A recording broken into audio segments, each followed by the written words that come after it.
So, speaking about, it's very simple conclusion, but very painful one. We are good for labor, we are good for work, but we are not good for leadership. And I don't know how come that we allowed to ourselves to behave on that way. Where is connection with us and with society? So speaking about wonderful leaders as Margaret Thatcher was, or Angela Merkel is these days, or Sirimavo Bandaranaike, who made a wonderful things in Sri Lanka, or Indira Gandhi, or many of them passing through the world, women express themselves as good leaders, very powerful one, or what a friend of mine who made a PhD dissertation speaking about that maybe connection that women are not so suitable for corruption, maybe disclose us as a good potential, but not powerful to overcome ourselves. So, thank you for that, and thank you for very practical and pragmatic approach. How much we are able to do, and just what I said, we have to pass from the baby steps to teenager steps and start to fight for ourselves, just that we continue the role that we have during the crisis situation. And it's not just about war, it's about floods, it's about climate changes, it's about scientific work. Just see how many of women are there, and they are not on position of leaders. Thank you. And we're talking about the military, we're talking about, you said, climate now and situations, the economy. First on top in our days. However, I think we can discuss more if we have the time. But I think I have to pass the floor to Ms. Solanas so that we can run again. Well, thank you very much. Thank you very much for the invitation. It's a pleasure to be here and to share some ideas on the 1325 resolution that, well, it's an historic resolution, probably the only resolution we know because of the number and because of the topic. So it's almost a miracle. I mean, but this resolution, and we are now to talk about the best practices, about how to implement 1325, because it's really difficult to do it. I mean, as our colleagues point out yesterday. Yeah. Just to check if it's the This one? It's a miracle. Yeah, exactly. This one? No? Okay. Some hands don't. Okay.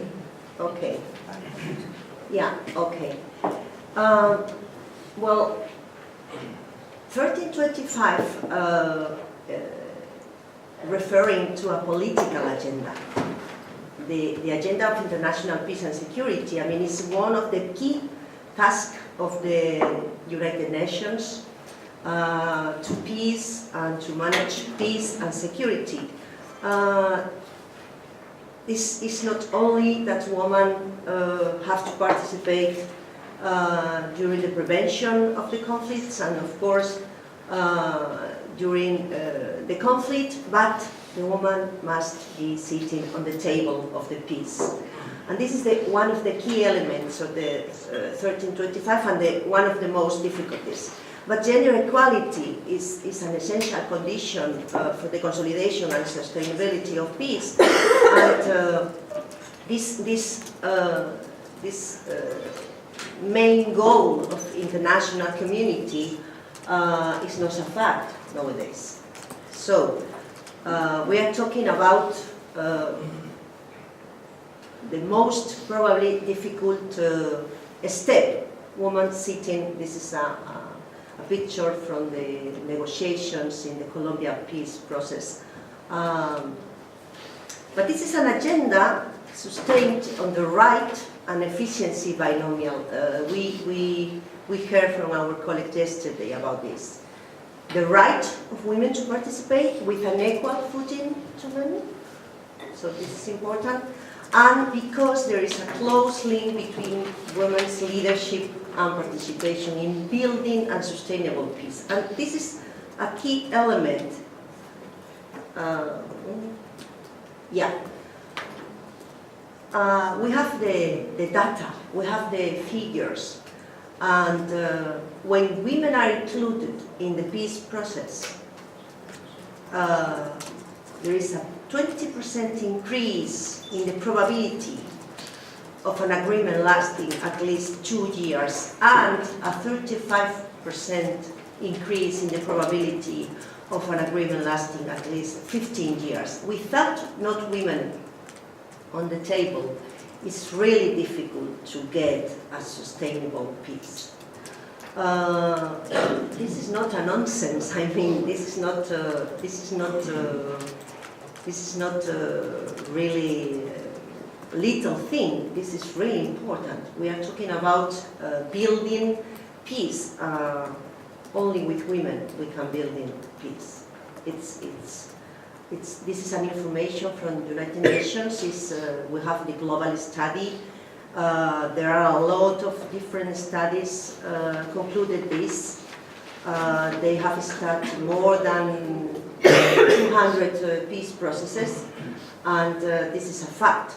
We need women building peace, not only participating in the prevention and of course in the conflict, but building peace. This is an agenda linked as well with one of the main goals to achieve the new agenda, the new Sustainable Development Objectives for 2030, that is gender equality. It's impossible to talk about 1325 without taking into account this goal, gender equality. I want to speak about gender equality as well.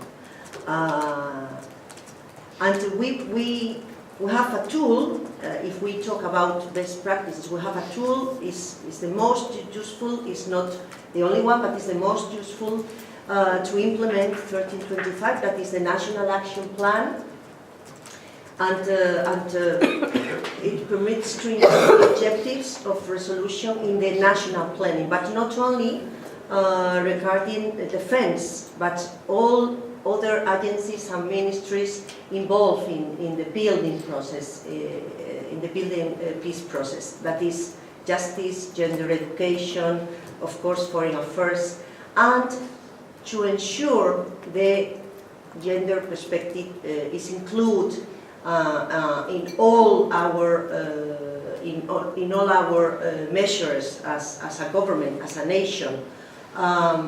And to include the significant participation of women in all these measures. 60 countries worldwide have approved national action plans. Even some of them are currently prepared the second one. Every country has, as our colleague said yesterday, their own route, their own path. Spain, for example, is preparing the second one. We were among the 10 first countries in the world to approve, but I mean this is not the issue. And another countries, as Denmark or the Netherlands, United Kingdom or Sweden, are implementing the third national action plan. But to have a plan is not enough. I mean, it has proof after 16 years of resolution 1325 that it's really difficult to implement these objectives and these purposes. Not theory, rhetoric, or good intentions, but specific feasible proposals to be applied in the field. This is my key word this morning. Thinking globally and act locally. The field is absolutely key to implement 1325, as my colleague has pointed, the work with the women organizations on the field locally. And we have to take into account all the lessons learned in other national experience. And let me put on the table some of these best practices or these lessons. Inclusive participation in the preparation, implementation, monitoring and assessment of the National Action Plan. Civil society is key. As our colleague said, we are all of us are civilian, and civil society is key, especially on the field. To have impact indicators, United Nations and European Union have drafted these indications, not only quantitative but almost qualitative. Not only number of women and percentage, but some qualitative indicators. An annual assessment just to be sure that your plan is correctly implementing all these proposals, and if you need to change something that you need to change, and accountability. I personally think studying some national action plans that the role of Parliament is really important to debate the results of the national action plan and to recommend, if necessary, some changes. A proper institutional framework in each unit of the administration involved. This figure, our colleague from Australia has mentioned the ambassador for women and children. It's important to have a proper institutional framework in each unit, not only in Defense Ministry, that they do a very good job, but in other ministries, like Justice or Education or Interior, Home Affairs, of course, Foreign Affairs, and a coordinator figure. We used to have this coordinator figure in our country. They finished with the role some years ago, but I think it's an important one, this a coordinator figure. Local action in the field is absolutely essential, as Eva has said, and consideration of local players and women's organizations in the field as partners. In fact, global study has pointed this key element. And if you work with women's organizations locally, it's not only possible to learn from them, but it's as well possible to interchange what it works and what it doesn't. This is key, as best practice to implement really the 1325. Funding is indispensable, and it's one of the most repeated pledge from all the women organizations not only in our countries but as well in the international organizations. And well, there are some proposals, for example, to allocate at least 50% of all the funds allocated to peace and security to women organizations working on peace building and to promote gender equality. I think it's not possible to implement 1325 if at the same time we don't promote, we don't promote gender equality. This is my most important message today. The support of women's organization is the most positive lesson learned the most reiterated recommendation and the measure most efficient of all those evaluated over these 16 years that, as our colleague from Bosnia and Herzegovina said yesterday, it's a long way and without not very good results. The support of women's organization is really critical. And some other specific measures based on best practices, promotion of leadership, more at decision-making levels, not only during the prevention, during the wars, during the conflict, or during the process of building peace, but as well in our countries, in our organizations, in NATO, in my country, in United Nations. Yesterday, on Monday, new Secretary General Antonio Guterres promised that at the end of his mandate, all the appointments in United Nations, senior appointments, will manage to get the parity, gender parity. Well, we, civil society, will observe